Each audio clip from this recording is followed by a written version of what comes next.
Lok je tudi v vojnah, ne samo za lov.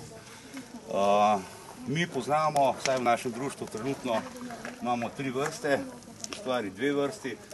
Gre za tale lep lok, mongolski lok, tip, ali pa drugače sestavljeni lok.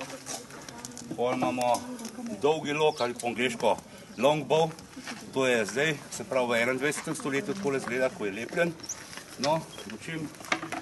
Tale lok je pa čist tradicionalen, se pravi narejen iz enega kosa, iz tise, nič lepljen, in bom tudi s tem pokazal, kako se strelja. Drugače puščice, zdaj uporabljamo več ali manj kupljene. Špica je standardna, drugače tudi dokaj navarna, ampak za vojne je totalno neuporabna. Za vojne so se uporabljali čisto različne tipe špic, se pravi zaseganje vrvi je bil srp, za zabijanje, se pravi v zid je bila taka kakor ost, za prebijanje oklepov spet druga špica, tako da za vsako uporabo je bila pač druga špica.